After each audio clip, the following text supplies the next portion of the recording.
So the next step is we will consider how long does it take for the crack to propagate from the detectable crack length to this critical crack length, and then to see the estimate the life of the part. Okay, so in this case, the stress intensity factor is have to consider the edge, so it has this function.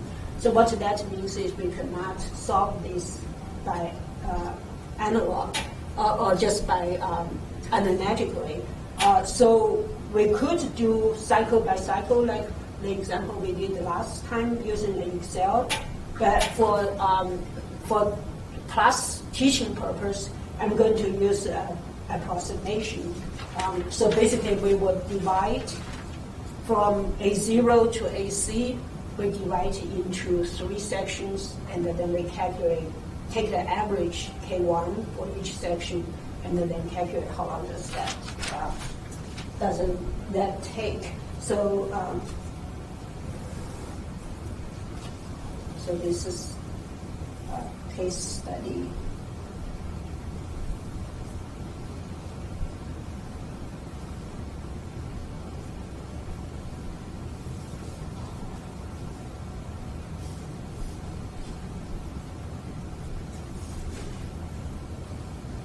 Okay, so in this case, now we estimate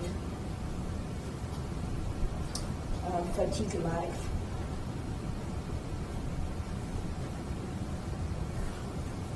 For still A and B.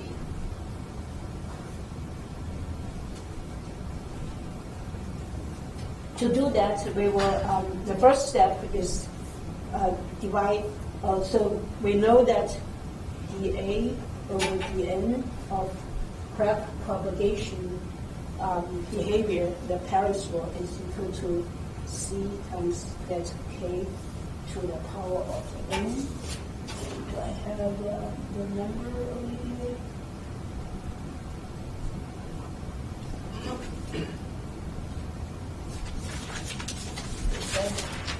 I think I mentioned that somewhere.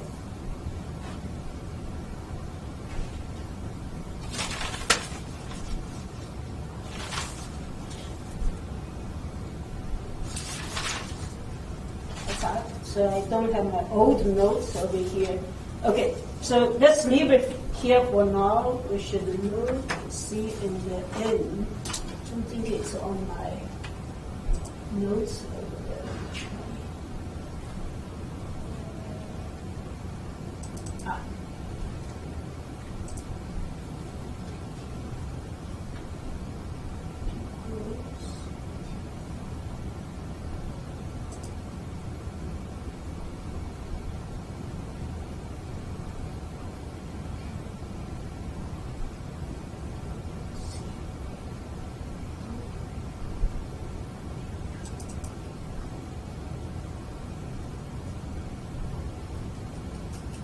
I think I have the stress into the N is equal to 3, and the C is equal to look like 0.5. Okay, I cannot look that through my equation. I thought I wrote down somewhere. Over here. It's 2.0 times 10 to the minus 11. So that's really a very small number with the unit. I'm going to skip that. Okay. And that seems to be the same for both materials, or maybe just for material B. But let's take that for now. So what we're going to do is, so let's look at scale A. So the A0 is 6 millimeter, and A critical is equal to 10.7 millimeter. So what we're going to do is divide the crack length, crack growth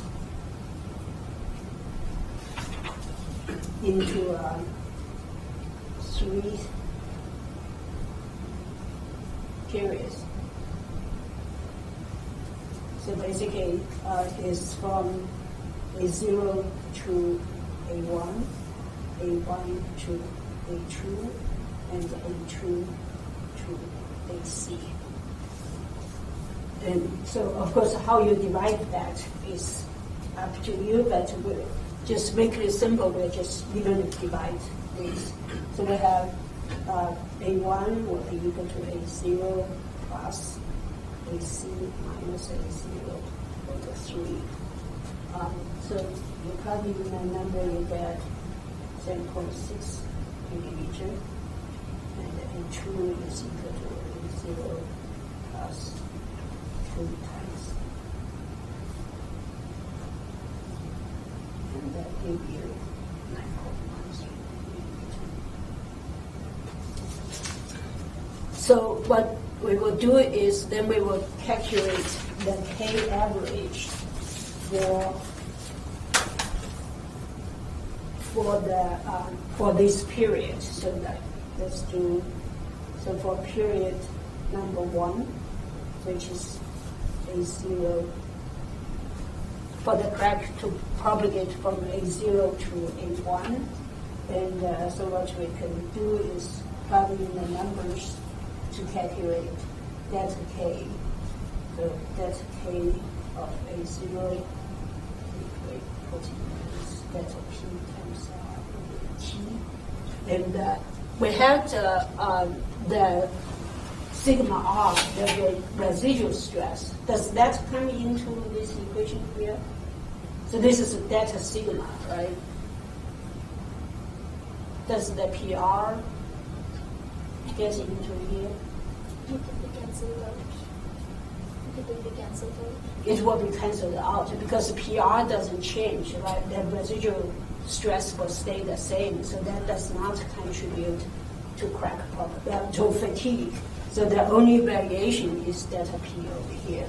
So we have that times Y of A0 over T times whatever. So you plug in all the numbers, you get that K of A0 is equal to 33.4 megapascal. And the same thing for A1, you just change A0 to A1, you get 40.3 megapascal.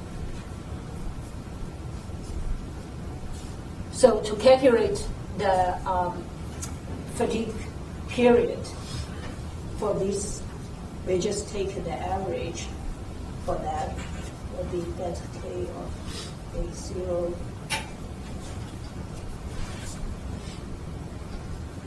and that gives you 36.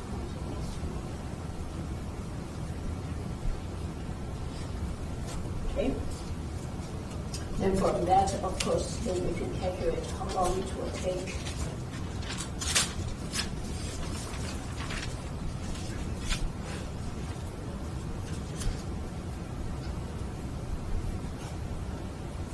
And so now we can calculate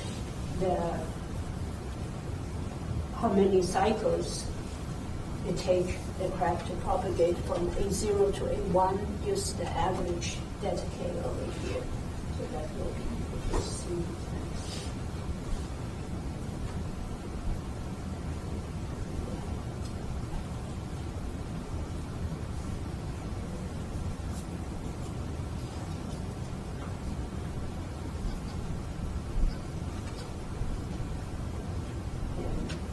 So delta A will consist of 1 minus 8.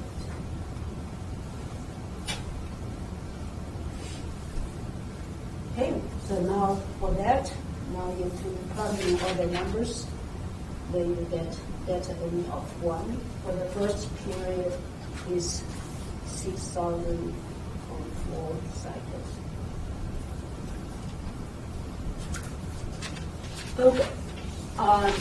of course, that number have to be related to how frequently we pressurize the pipe on and off. So let's do the remaining calculation. So the remaining calculation is the same. So we have A1 to A2.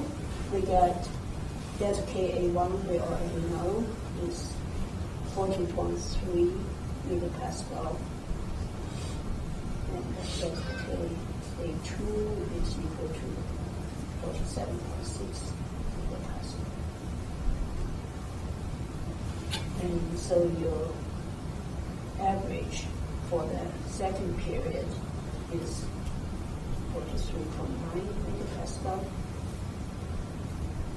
And from that, we can find that N2 is 902 cycles. So now you can see that the delta K increased with crack, and then the number of cycles to propagate the same distance reduced actually quite substantially. So that's kind of expected. So the same thing from A2 to critical. Now that N3 is equal to 566 cycles. So now the final, of course, the fatigue life is basically these three act together. That give you 3,069 cycles. And for the pressure, the usage for these, the estimate is 7,000 cycles per year. So basically, the pressure is 20 cycles per day. So it keep pumping on and off. And of course, that is only, so if you combine that, this is only 4.9 months. So that definitely is not acceptable. So you have to basically do 3 months. If you do inspection, half of that, we said we want to have at least 2 inspections before the fracture. So that means you need to almost do 1.5 months. You need to do an inspection. That is too much maintenance work. So A will be, so this is too short.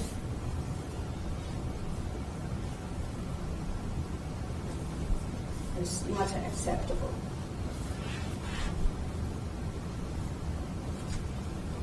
You can do the same thing with material B. And so material B, if you do the calculation and put the number down, is 42,049 cycles.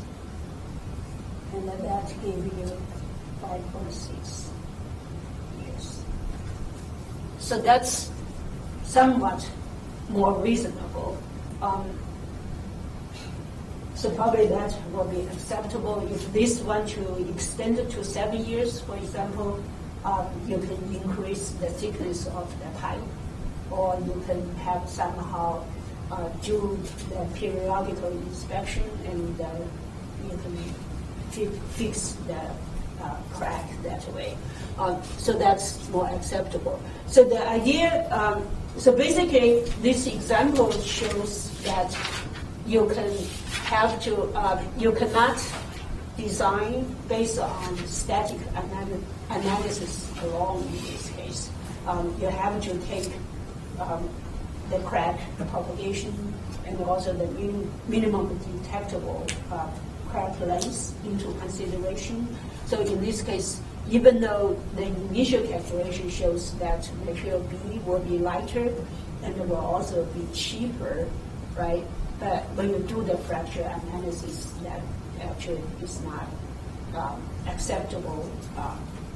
So that even make the cost, even if you don't have any cost benefit, it's still not acceptable. So that is the moral of the story.